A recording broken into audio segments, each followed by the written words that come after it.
Hey y'all, here's your girl Say Bae. So this is part 2 about how God told me not to take revenge on the other woman. So you have to go watch part 1 to understand this part.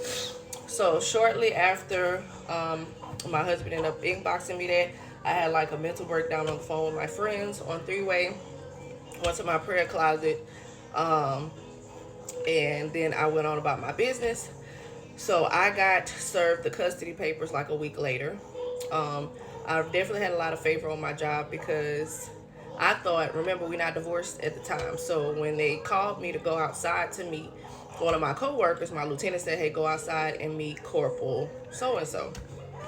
So I'm thinking I'm getting served divorce papers at work. I'm like, not a big deal. I seen this coming. It was custody papers. So she had sent these threats that previous week. So that told me that she had power, earthly power. But what she didn't know was that I had kingdom power and that I was really a prayer warrior. Cause I don't think he told her that, but she was about to find out, okay? So I was like, okay. So I get the papers, I open them, and she said, I really did this. She said, we usually don't do this. She said, you know how we do when we serve people. She said, we serve it directly to them. She said, I did not want you to be embarrassed because of what this man is doing to you. She said, so I drove across town to make sure that I served you outside away from your peers because this is embarrassing and it makes no sense. And number one, y'all still married. I said, girl, I know. So I had my breakdown outside. So I decide, I say a prayer when she walks off. I'm trying to get myself together before I go back into work. And I'm like, Lord, have mercy. Just help me. I was like, contend against those that contend against me. Fight my enemies because I don't have the strength. I can't fight this. Like mentally, I can't fight this. I need you to do something. So I call him and I say, this is what we doing? And he was like, what you mean? I said, so you go serve me papers for my son and the son that's unborn. I said, you know what I just went through. So quick story time. I went through 3 years of my 5-year-old daughter's life. I went through court with my ex Warlock. Okay, he dragged me through court for years because he wanted control.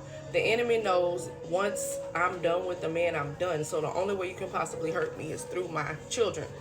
So I went through court for him for 3 years, and I was married at the time to my husband. My husband was prison for this. So I'm telling him, I'm starting to go in tears. I'm like, you doing all this to me, and I never did you nothing. I said, you taking me to court. You don't even have the money to take me to court. So you using this woman for what? What is the problem? So she in the background popping off, telling him, hang up the phone, don't do this, don't do that. He don't hang up the phone. And I was like, you know what? I said, we doing this, that's cool. I said, but don't ever talk to me again in life. I said, this is ridiculous. Like, do you even have the money for this? Because obviously you using her for her money. So he's like, I'm gonna call you back. So we hang up. He texts me, say, I'm coming to your job to pick up. I think he had to pick up diapers out my truck for our son. So I go in, I work, I come back outside when we get back, and I'm just looking at him because I'm like, I'm in disbelief. I'm like, you serving me. Not only did you abandon me, reject me, cheat on me, use me, abuse me, all these things you did to me, right? Being used by the devil, and then you go serve me papers for our son that you don't even really take care of or come see like that. So he was like, I called the lawyer. I had her call the lawyer, and we dropping the case and da da da da da. And I guess he wanted me to say thank you, and I looked at him because it should have never got that far. I got no apologies for the other woman contacting me and harassing me. I got no apologies for her sending messages to my best friend. So he says, well, I'm up. So I see bags in his car, so I'm like, she must have put them out for tonight. So he ends up staying. I let him go stay at our house to keep our son because I'm working overnight at this point for the next 2 days. So he goes to our house and he stays at our house. Well, he's gone from her for 2 days, okay?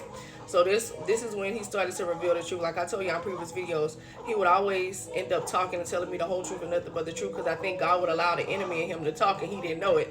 So he was like, yeah, she asked me to marry me, that we can get married and da-da-da, and she has so much money, and I was just thinking about my kids and using her so I can make sure my kids is good. And I'm just sitting there looking at him like, you really trifling. You married to me and you using a whole nother woman, and you don't even care about her, and she talking about marrying you and all these things. And he was like, I'm just thinking about my kids, and I'm staying in her Airbnb right now till I get on my feet.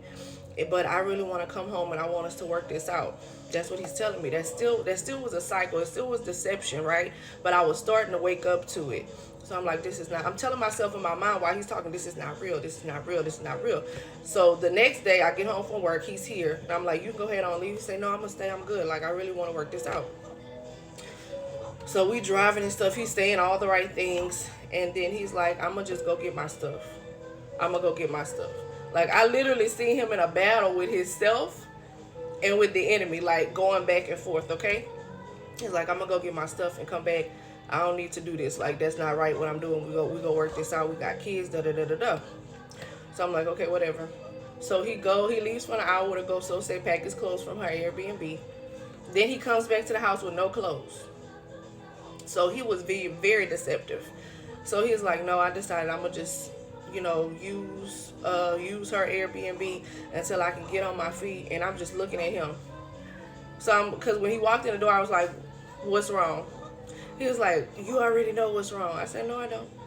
I'm just playing dumb because God already told me, like, I'm in a cycle. He's double-minded. He's unstable in all his ways.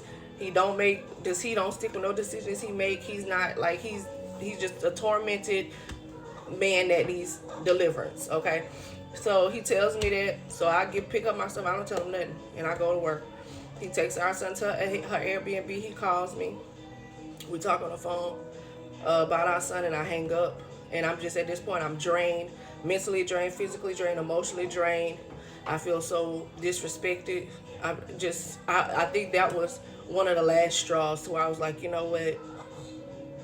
It's not even worth it. Like, just let your will be done. And that's how I think God allowed the divorce to go through, because she pushed that divorce through as well.